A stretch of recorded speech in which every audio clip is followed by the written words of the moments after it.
Thank you for coming again.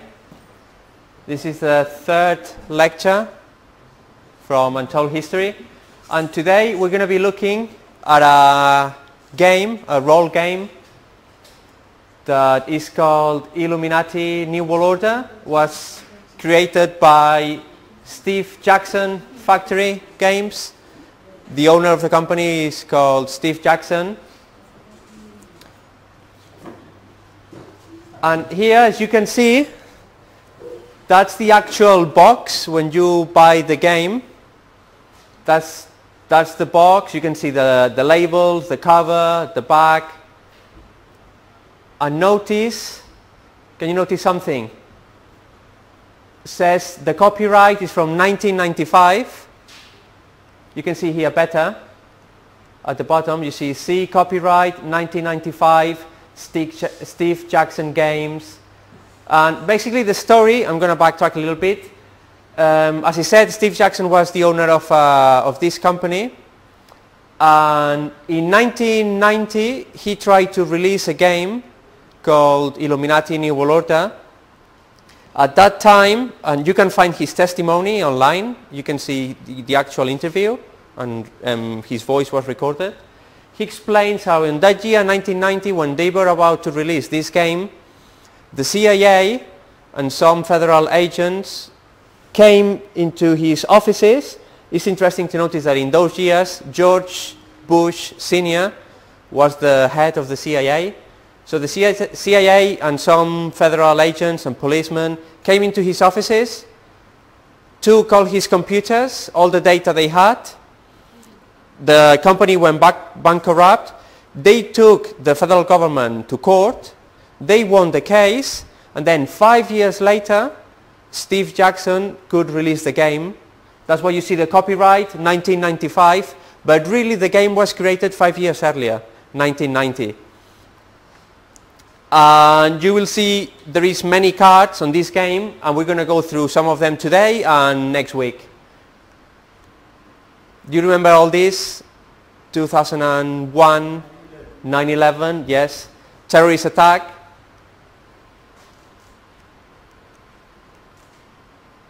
And here is an actual card of the game from 1995. When you see the Twin Towers, it's amazing because even the location where the planes hit is depicted in the cards. Can you see? It's not all too way down, too high up. Right, those 3/4 closer to the top. And it's interesting because the title of the card is called Terrorist Nuke. Even the title of the card is quite amazing. That was the same day they said that another plane hit the Pentagon, even though there is no evidence at all that a plane hit the Pentagon. And when you saw the interviews, live interviews on TV, American television, you would see firefighters, policemen. When they were asked about the plane that hit the Pentagon, they didn't want to answer. They just were passing the hot potato to each other because they could see there was no plane there. Because if a plane hit this building, you could see debris everywhere. You would see debris everywhere. You would see the grass gone and nothing. Nothing's in. That's another card from the same game. Remember, we're talking about 1990. You see the Pentagon with an explosion and the Pentagon on fire. That happened in September 11. And remember, we've been talking a little bit about secret societies. And numbers have a meaning. In occultism, numbers have a meaning. And that's what 11 means. 11 means it is approved by divine law. So we'll see throughout these lectures that number 11, 22, 33, even 77, all those numbers have a meaning for people who are involved with secret societies and occultism. Another card, combined disasters. You can see the Big Bang and an explosion and people running away scared. That hasn't happened yet. I don't know if it's going to happen in the future. I don't know. But interesting that the card says combined disasters. sweeping, yeah, there was a bombing in London, that's true, sweeping reforms, and we'll see why these things are happening. That's something that appeared in a Spanish newspaper, 2nd of August 2006. Marc Carrillo, Professor of Constitutional Law at the University Pompeu Fabra. The 11th September 2001 got a long-range goal to reduce the guarantees of fundamental rights, which are one of the signs of constitutional identity of the democratic form of government. The passage of the Patriot Act 2001, that's the act that George Bush signed straight away after the 9/11 terrorist attacks.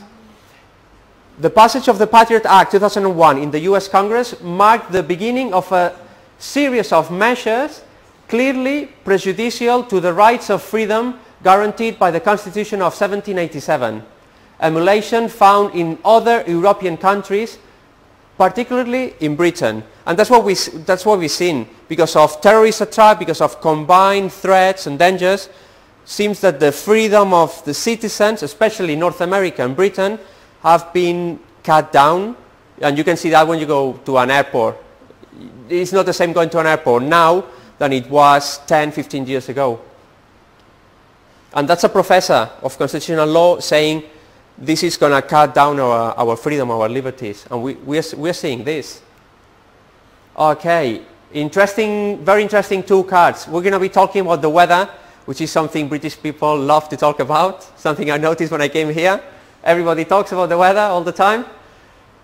That card is very interesting one, the one on the left. It says International Weather Organization, and you see somebody depicted as like a scientist. He's got some notes, and there is a plane towing a cloud with a tornado underneath. And you see the scientist is pointing where he wants the tornado going to. And here we have a weather satellite, and the card says that not all satellites are for communications. So they are giving out the idea that some satellites might be used for weather control, and we're going to see if that's possible or not. Here are more cards that you find in this game, Illuminati New World Order. Earthquake projector, very interesting one, because many years ago I saw a documentary in Spain where they were talking about the Russian government during the Cold War, that they had the capacity, they had created a machine with the capacity to create earthquakes by throwing ultrasounds into the ground that would make the earthquake, the ground quake. And that then the Cold War finished and the Berlin Wall collapsed and the Soviet Union also collapsed, that the US went over there and took hold of this machine and took it to North America. That's what that documentary said. I haven't checked that myself, but it was interesting to see that. Another card is tidal wave, also known as tsunami, hurricane, and tornadoes. So this game basically is saying, look, these things that you see depicted in these cards are being used by the Illuminati to create a new world order. Okay, notice the dates. Thursday, August 1951 in Oregon, the US. West offers dry ground for tests on rain making. So we're talking about 70 years ago nearly. They were already talking about creating rain. Rain as weapon thought possible by US scientists. West-East pattern gives us the edge over Soviet Russia. And by the way, these newspapers are not the main big newspapers in North America. They are all really small local newspapers that only a few people read. But it's written by journalists. Florida, more likely site for hurricanes in 1955, specialized weather. And here it says, when Dr. Edward Teller, the California scientist known as the father of the hydrogen bomb, appeared before a Senate investigating committee earlier this week, the major part of his testimony dealt with his appraisal of Russian progress in the creation of modern war weapons. Related to the weather, using the weather as a weapon. I noticed that they were talking about the Russians, that the Russians were trying to develop a machinery or an idea science in order to manipulate the weather to use it as a weapon. National League, Washington, and says, Congress has set out to refute the remark so often attributed to Mark Twain. That's what he says. Everybody talks about the weather, but nobody does anything about it. So basically, this journalist is saying the Congress wants to change this. We are going to do something. We talk about the weather, and we're going to do something about the weather. Its life and death importance in war or peace, as well as Russia's known efforts to tamper with the elements to the communist advantage in the Cold War, has forced action in this neglected field. With the endorsement of military leaders, scientists, conservation experts, farmers, businessmen, and a score of senators from states which have suffered from 1958 droughts, floods, hurricanes, and tornadoes, the Senate has passed unanimously Senator Francis Case's bill for a national research program in weather modification. And that's the same. He's talking about, notice he's talking about the Cold War, so that's 1950s, late 1950s. Yeah, we got it here, 1958. 18th May 1958, with this news appear talking about weather modification. Space Group studies rule of weather, same dates, 1959. Man still goes on dreaming of controlling the weather. We're getting closer now in time, 1965. Weather control near reality. Cloud seeding program drawing ire of farmers. I remember many years ago, about 10, 15 years ago, I saw in Spain on the news, some farmers were complaining that they didn't get any rain because every time they saw clouds and they thought it was going to rain, they would hear planes. The planes would fly over them, and then suddenly the clouds would disappear. And there was farmers on TV complaining that they are seeding the clouds. We're not getting any rain. These planes are seeding our clouds. And that was on TV. I saw that myself. That's an official document. You can see it at the bottom. A recommended national program in weather modification. A report to the Interdepartmental Committee for Atmospheric Science. And even says the name. That's another official document. Weather as a force multiplier, owning the weather in 2025. And here there is a list of people involved in the US Army or the Navy. You can see Air Force 2025. That's what it says. 2025 is a study designed to comply with a directive from the Chief of Staff of the Air Force, so it's the Army who's owning this and who is carrying it forward, to examine the concepts, capabilities and technologies the United States will require to remain the dominant air and space force in the future.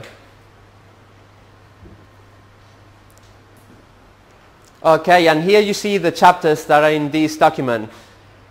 You can see chapter 2, why would we want to mess with the weather? What do we mean by weather modification? The global weather network, applying weather modification to military operations, and then here you have concept of operations.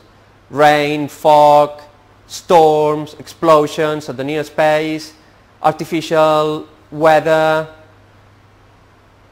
So it's serious. They want to do this thing. And here is the same. It's just zooming. You can see better. It's been zoomed. Why is the ionosphere important? We're getting a bit scientific here, so it's not my field. I'm just going to read what it says, but it's very interesting for what we're going to see later on. The ionosphere is the part of the Earth's atmosphere beginning at an altitude of about 30 miles and extending outward 1,200 miles or more. This region consists of layers of free electrically charged particles that transmit, refract and reflect radio waves, allowing those waves to be transmitted great distances around the Earth. The interaction of the ionosphere on impinging electromagnetic radiation depends on the properties of the ionospheric layer, the geometry of transmission and the frequency of the radiation. For any given signal path through the atmosphere, a range of workable frequency band exists. So they are talking about tampering with the ionosphere because there is some electronically charged particles that they can use for a purpose. That's a website, US Commodity Futures Trading Commission, and they received an email by a lady. You can see here, that's the lady that sent an email, Andrea Soras, and basically she's saying to people, why are we getting too fast about what's the word? About insurance of certain events because of certain things that have happened during those events related to the weather. And she's saying, when we know there is governments that can trigger the weather and can manipulate the weather. And if you want, you can, she even provides the information and talks about senators, politicians that have already been complaining about weather modification. So you can read, if you want, you can read this at home if you pause the video. That's a very, very interesting one. Notice the date, October 1973, United Nations. So that's an official document from the UN. And look what it says. I have the honor, upon instructions from the Secretary General, so from the head of the UN, to transmit herewith 2 certified trust copies of the Convention on the Prohibition of Military or any other hostile use of environmental modification techniques, approved by the General Assembly of the United Nations on 10 December 1976. You will note, however, that these texts are certified through copies subject in the English text to the capitalization of the word Earth in the 3rd line of Article 2, blah, blah, blah, blah. So basically, here the UN, you can see that in the UN and the United Nations website, they have a law that forbids countries from using the weather as a weapon, and that's from 1973. So why would the United Nations have a law that prohibits countries from using weather as a weapon if the technology to tamper with the weather doesn't exist? Would be like finding a document by Henry VIII forbidding British citizens from using machine guns, if machine guns didn't exist in those days. You know what I mean? HAARP. Are you aware with HAARP? I think some of you know what HAARP is. Some people say that HAARP is being dismantled now in Alaska. I'm not sure about that. But basically HAARP, what it does is an installation that just beams a huge amount of energy to the ionosphere to heat it up and cause a reaction. It's based in Alaska. That's what it is. There is loads of antennas, like thousands of them, and there is the same installation as HAARP. You also find it in Russia, and it's called Sura. It's the same, the Sura ionospheric heating facility. It's the same. So you can see that that's the same thing as HAARP. Energy signals transmitted to the ionosphere to affect the weather. That's what a Russian scientist said in a newspaper. That's the EFE agency is a Spanish agency that filters the news to the newspapers and the television. It's like Reuters. You know, there is Reuters is the European news agency. EFE is the Spanish one. That's what he said. Changes in the ionosphere and magnetosphere influence the climate. And if these changes are reinforced with powerful installations like HAARP and Sura, it's possible to change the climate globally. So the whole climate in the whole world can change through these installations. Who holds the patent to build HAARP? ARCO. ARCO company has the bid for construction of HAARP. ARCO Power Technologies, interesting that we mentioned ARCO last week. That was one of the companies giving money to the Council on Foreign Relations, which is a group promoting the New World Order. It's funny how you put the bits of the puzzle together and you see these companies mixing, merging, sending money to each other. Okay, let's carry on. Arco Power Technologies, APTI holds a patent, number 4686605. The name of the patent is Method and Apparatus for Altering a Region in the Earth's Atmosphere, Ionosphere and or Magnetosphere. The inventor was Bernard Etzland, assignee APTI in Los Angeles, which matches closely the HAARP proposal dealing with transmitting extremely large amounts of energy to the ionosphere. And that's what the patent claims it can do, or it might be used for. Cause total disruption of communications over a very large portion of the Earth, disrupting not only land-based communications but also airborne communications and sequence communications, both surface and subsurface, missile or aircraft destruction, deflection or confusion, weather modification by altering solar absorption, ozone, nitrogen, etc. Concentrations could be artificially increased. So this patent claims that it can alter the weather. It can be used for weather modification. That's a document from Harvard Science Review, says Man versus Nature, weather modification in the 21st century. CNN, planes to keep Russian Jubilee dry. How do they do that? BBC News, scientists in China created snow. They cause snow. And here's at the bottom says, Chinese meteorologists say they brought about Beijing's earliest snowfall in a decade after seeding rain clouds with silver iodide to ease a drought. So they can create snow by seeding the clouds with chemical products. Here is how it works. You can read that at home if you're interested with all the details. Now, do you remember the Lynmouth floods? I think it was 1952. That's how they show in the day what happened. 1952, flood devastates Devon village. 12 bodies have been recovered and 24 people are missing, feared dead in the flood which has swept through Lynmouth in North Devon. And that was 16th of August 1952. Here is, you have testimonies of people that what they experienced during that flood, how a huge amount of water suddenly just rushed through Lynmouth, and they say that they even saw cottages and houses being destroyed like carts and being carried away on the flood. I think there were nearly 50, 60 people died and many more went missing because they were just swept into the sea. And what's interesting too is that, I don't think it's here, I think it's in the next slide, yes. BBC News, that's from 2001.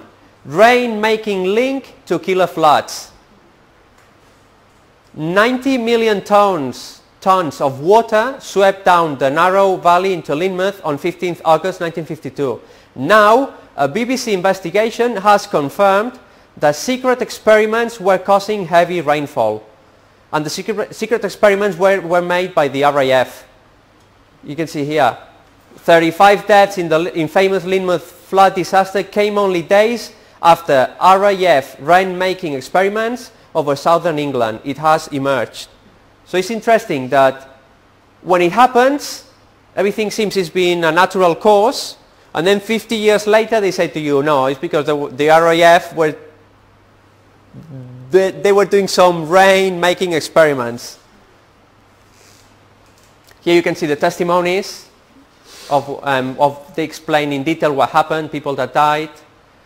Again, BBC News, Russian appeal of weather control. What do? Standing by an open hatch on a Russian military plane high up in the sky is tricky. All the more so when your job is to seed clouds, shoveling chemicals outside to cause rain. Some might think that controlling the weather sounds a bit like science fiction, but military pilot, it's interesting, always the military are involved in these things. But military pilot Alexander Akimenkov doesn't think so. The Russian government has used rain prevention methods since Soviet times. Remember we said that earlier on? Seeding clouds for major celebrations. Those are so basically the government wants a sunny day, and they use the military to seed the clouds, so they guarantee you a sunny day. And that's a very interesting one. If you have money and you want a sunny day for your wedding, you can have that. There are also private companies that for some $6,000 per hour say they can guarantee sunshine on your wedding day or for any other private party. So you know what to do. If you are 6,000, if you want an hour-long wedding, you can pay $6,000 and you get sunshine. It's crazy. It's something we've seen in Hollywood. Hollywood for many years always depicted like the bad guy tampering with the weather. Like Lex Luthor in Superman, he was tampering with the weather. Then you have some of the Avengers, some in the comics, and these comics were made in the 1950s. And then our mindset is, oh, that's just in the comics, it's in the movies, science fiction. By the time someone says to you, no, the weather can be manipulated, straight away you think, oh, that's movies, that's not real. You're talking rubbish. But we can see through the news that it's true, it's happening. That's the system, how they seed the clouds, making rain through artificial means. So it's not only that they guarantee you a dry day, they also can guarantee you rain. And even Israel, I didn't put it up on the screen for the sake of time, Israel has the technology to create rain, because Israel is a very desertic area, and they have the technology to create rain. That's been on the news too. Turning silver into snow or rainwater by seeding the clouds. But when Moscow's mayor Yuri Luskov suggests that the technique could shift the winter snow outside the capital and therefore save more than $10 million in snow clearing costs, many felt the city authorities were going a bit too far. So people were saying, okay, if you want to give us a sunny day, yes, but when you want to move the clouds away so we don't get snow, that's messing up a lot with the weather now. And some scientists are saying that no, snow is a good thing for our trees and for our country. Interesting one. That's from 1997. Malaysia tries artificial rain to beat haze. Notice the date, 13th November 1997. Okay, remember the date, 13th November. Malaysia is to try to generate rain using Russian equipment. Malaysian authorities say it creates high winds which then produce clouds and rainfall. They say they are confident the artificial cyclones won't damage property or the environment. So it's not just rain, it's a cyclone. It's not just creating rain falling down from sky, it's creating a cyclone, which is different, it's high winds. 6 days later, 19th November, haze clears over Southeast Asia. So the machinery works, the technology works, because that's why I tell to you, remember the date. Heavy monsoon rains over Southeast Asia have begun to disperse the thick haze which has blanketed the region for the last 4 months. What they don't tell you is that it's been done through Russian equipment and technology that is being created. That's also a Spanish press journalist wrote, yes, Malaysia to use Russian cyclones to clear smog. And he says the technology, it can create artificial cyclones which can clear the haze. The artificial cyclones will bring rain. And it did bring rain, because that's 12th of November. We've seen that 19th of November the rain came and the high winds. Cloud seeding is very tedious and costly compared to the Russian method, blah, blah, blah. The Economist, spy agencies could be funding geoengineering research in pursuit of weaponizing the weather, scientist claims. And here you have a scientist, he's called Professor Alan Robock, that he explains how CIA agents came up to speak with him and said to him, how would we know if the natural disasters we are getting, like tornadoes, hurricanes, droughts, how would we know if these things are being created by a country that is fighting against us? And then he's asking these scientists if they could counteract this by manipulating the weather. So basically this scientist is giving his testimony that it freaked me out, the CIA is thinking about controlling the weather.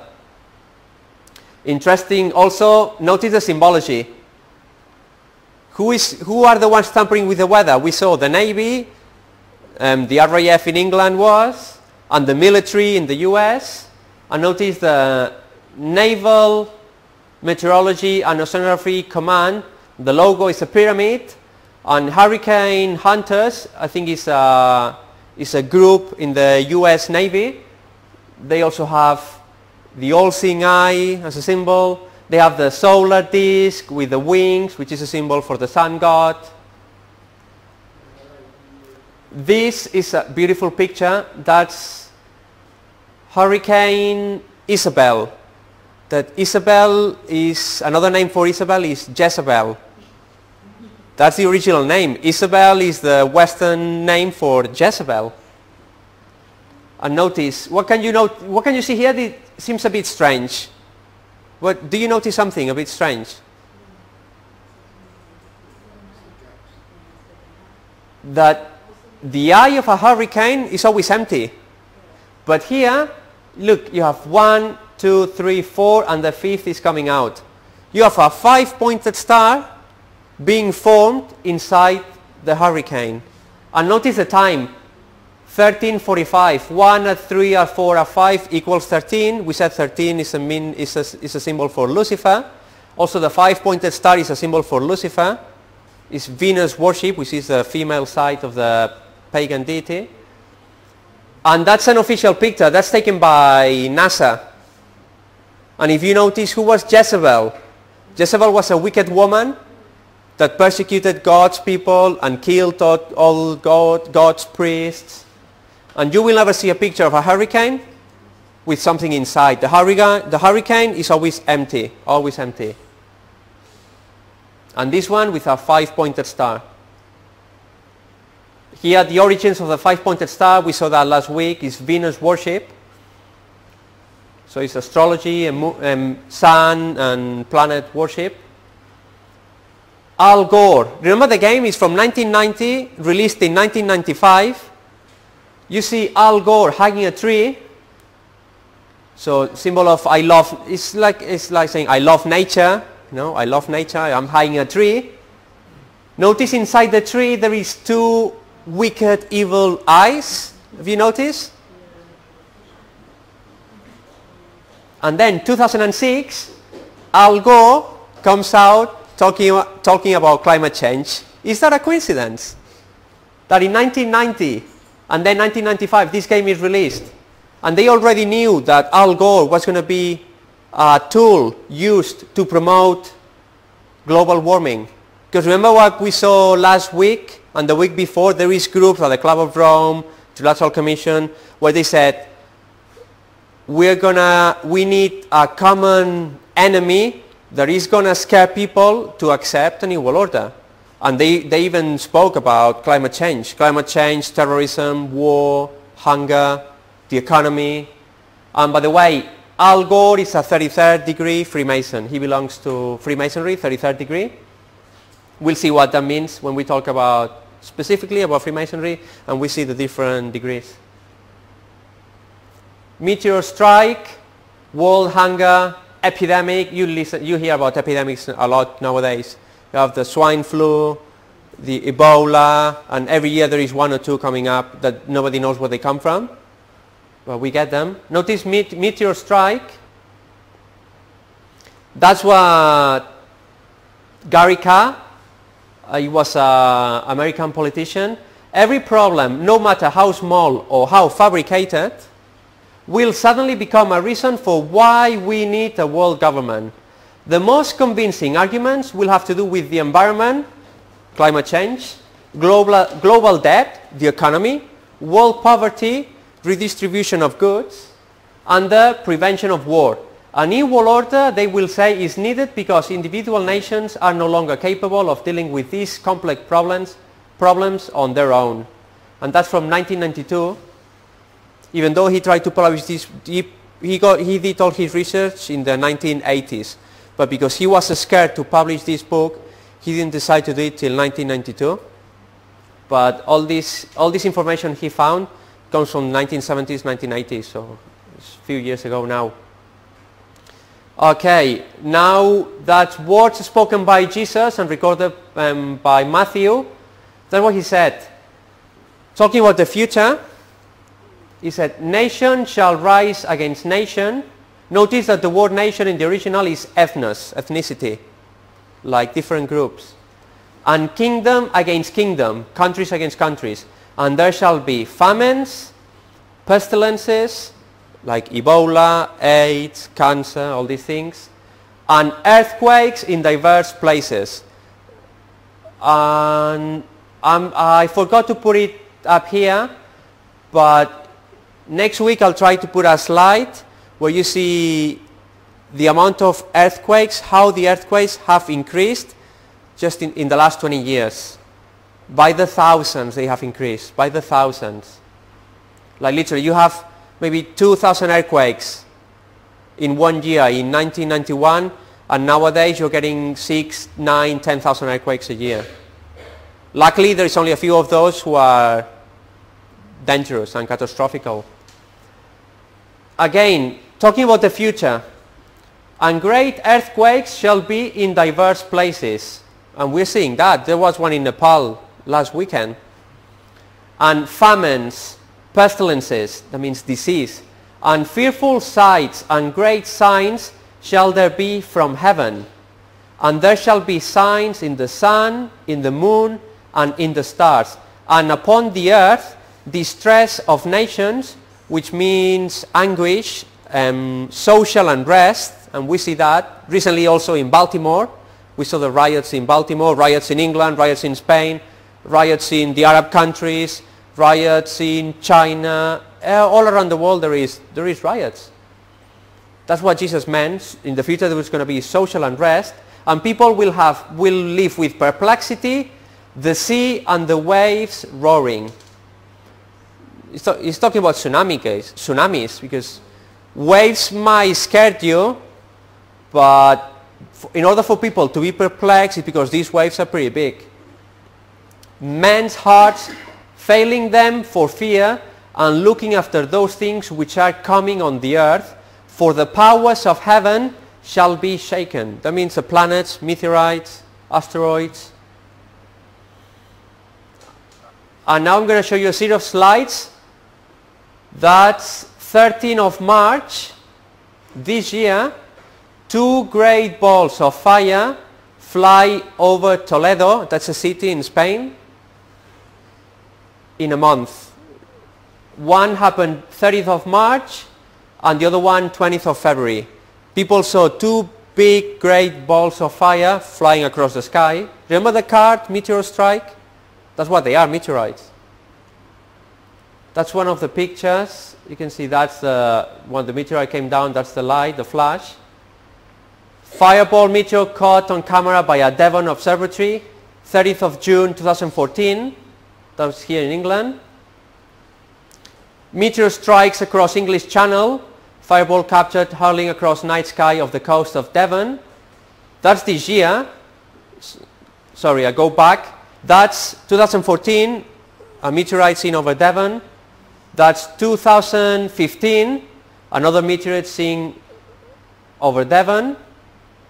NASA video captures giant fireball from Mars soaring over Pennsylvania at 45,000 miles per hour. That's also this year, February 2015. Fireball in sky triggers panic in Kochi. That's in India, also this year. The Hindu Times, 28 February 2015. Again this year, March 2015, a fireball seen over Perth in Australia. Another fireball this year seen over Switzerland and Austria, 16th of March 2015. This year again in Puerto Rico, in America, an island off the coast of America. Also this year, 3rd of April 2015. So when Jesus said there's going to be signs in the sky and the people will be looking up for fear of the things that are coming upon the earth, he was referring to this. I've never seen in my whole life so many meteorites in 1 year. Never. Irish Times, that's recently came up. That's from Friday, 1st of May 2015. So that's yesterday. Astronomers seeking witnesses to Sunday fireball. So they had calls from people saying we've seen a huge fireball and an explosion, and scientists are saying that the explosion was equal to an atomic bomb. But luckily exploded up in the sky, didn't explode on the earth. But the energy that the meteorite, when exploded, was similar to an atomic bomb. And the astronomers, they received loads and loads of calls of witnesses that was seen over Ireland Friday. That's a prophecy from a woman. She wrote many books, and that's one of the things she saw in one of her dreams. Last Friday morning, just before I awoke, a very impressive scene was presented before me. I seemed to awake from sleep, but was not in my home. From the windows, I could behold a terrible conflagration. Great balls of fire were falling upon houses, and from these balls, fiery arrows were flying in every direction. It was impossible to check the fires that were kindled, and many places were being destroyed. The terror of the people was indescribable. After a time, I awoke and found myself at home. So she had a dream where she saw this happening. And it's interesting that she wrote it down as great balls of fire. Because usually nowadays when people see a meteorite, some people say, oh no, I just saw like a star, like a shooting star. But some people say, no, I saw was like a ball of fire. And even saw one myself in Spain many years ago. Notice this letter is from 1906. Another letter she wrote in 1904 in the Review and Herald. Not long ago, a very impressive scene passed before me. I saw an immense ball of fire falling among some beautiful mansions, causing their instant destruction. I heard someone say, we knew that the judgments of God were coming upon the earth, but we didn't know now that they would come so soon. Others said, you knew? Basically people saying, you knew? Why then did you not tell us? We didn't know. On every side I heard such words spoken. Okay, that's the end of today's lecture. We'll carry on next week with the second part of this card game.